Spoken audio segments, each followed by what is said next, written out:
the major tournament metagame.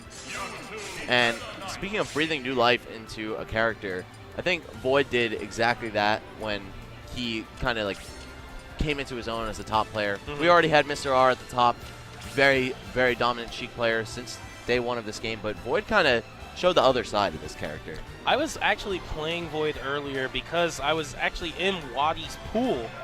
And I said, hey, Void, can you give me Mewtwo practice? And he's like, yeah. So we played some matches and stuff like that. But eventually, he started playing Sheik. And he was doing some insane, like, crazy needle cancel, ledge cancel shenanigans.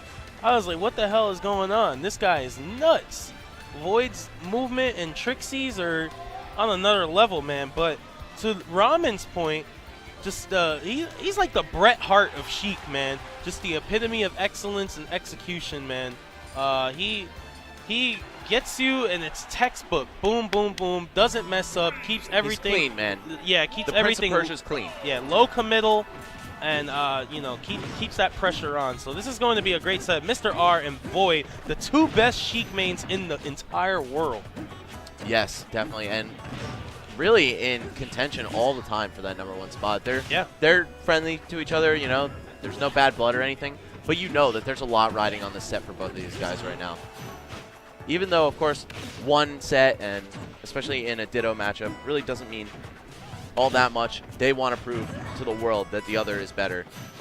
Oh my gosh, and that bouncing fish gonna give us the lightning and a early stock, and that's huge in the Sheik mirror, man. That first stock is so important.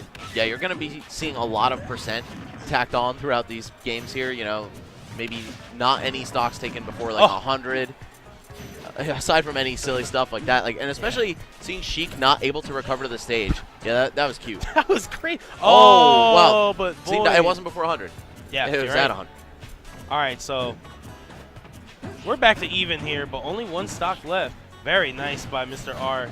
Wow, is that a Void combo right there? Yeah. I know he's going to be real upset watching the spots. Oh, off the balloon, too. I know, off the Heezy. Shout out to NBA Streets. Whoa. Mr. R definitely the master of tipper down tilt into up smash. Oh, my gosh. And this second stock, man, he has yet to be touched. Of course, as I'm about to say it, he gets hit.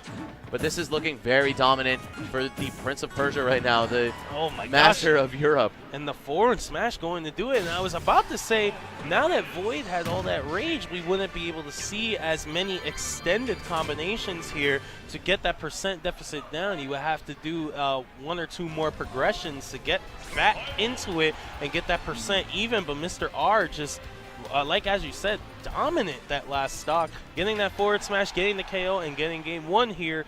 And, you know, if that's a sign of things to come, man, Void might be in some trouble. So let's see if he can make the adjustments. I mean, that said, you saw on the first stock, Void absolutely bodied Mr. R. So one stock, one game, definitely not enough for you to tell what's going on. Also, Void lost his first stock to an SD. Yeah. Or maybe he had gotten hit out of bouncing fish and just kind of, you know, was too headstrong about trying it again. Oh, hey. No way. No way. Wow. And it was because of Ramen's percent. Look at it. Man, here I am talking about how we're going to see a lot of damage dealt. These stocks are going to go on for a long time, a lot of percent. No. I actually just died at 14% to an edge spike. Okay. He stuck that leg out with neutral air, and it got diamond cutters real fast. I like the 45-degree angle approach there from Void, shooting the needles and then descending with neutral air, but Mr. R knows. He's like, I'm prepared for all the setups you could possibly go for. Because, you know, I mean, you might have added some chapters, but I wrote the book on this character first. Oh, the cross-up with up air. Nice. Don't really see that too often. And, yeah, man, once you give Void a chance, he's going to take it and then some. Now, I said Mr. R is the Bret Hart of Sheik mains, man, and Void's got some flash and flair to him, man. Yeah, I've always thought that Mr. R has the superior neutral and Void has the superior conversions. Yeah. So it kind of equals out to basically the same net outcome, even though, you know, it's like...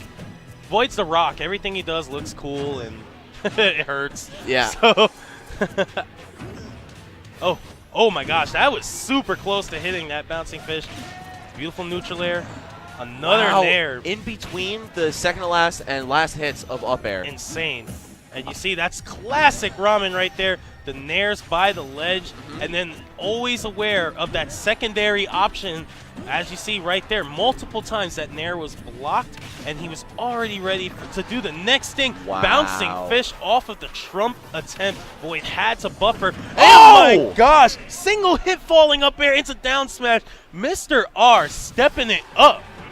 Mr. R with possibly some sicker conversions than I've seen from Void. I mean, hey, the combos don't got to be long. They just need to be effective. Exactly. And he had control that entire time. Unbelievable stuff. That was ridiculously creative, Yeah. man. All right. Well, going into the third game, big lead here, 2-0 for Mr. R. And real quick shout-outs to Void's tag, Happy B-Day Champ. Yes, happy birthday to possibly the savior of Smash 4. Yeah, happy birthday, Champ. Press 9,999 if you want to say happy birthday, Champ. Press a bunch of nines. Yeah. Max damage, unless you break damage limit. But anyway. Depends which game you're playing. Yeah, you're right. Final Fantasy. No, I mean, which Final Fantasy game? Oh, yeah. Well, depends on how many nines. That's a whole nother conversation, Max. Yeah. Anyway, the wrestling references are lost to me, but not Final Fantasy. Yeah, you're right. Oh my gosh, yeah, catching him when he did that little fancy fish onto the stage. Okay, back throw from Void. I feel like anytime Sheiks go for back throw, it's because they're banking on you not expecting the DI for it, but it's got a pretty long animation, so you can really just adjust, like start off DIing for the faster ones, up throw, I'm sorry, down throw and forward throw, but then if you see her throw you behind her and go for that kick, then, you know, DI backwards and go with the angle from that, and you'll never get followed up on.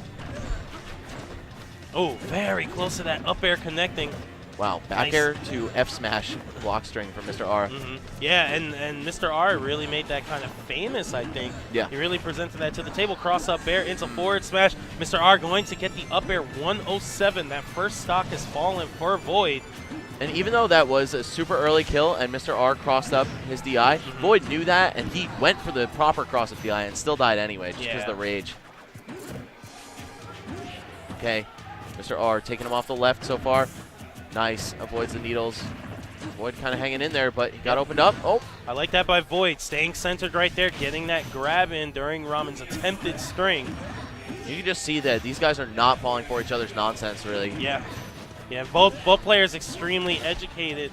But right now. Oh! I was going to say, I hope he goes for downer, and he did. A swift 3-0. I thought this was going to be one of the longer sets of the tournament, given the relatively even skill of these players, just the character match.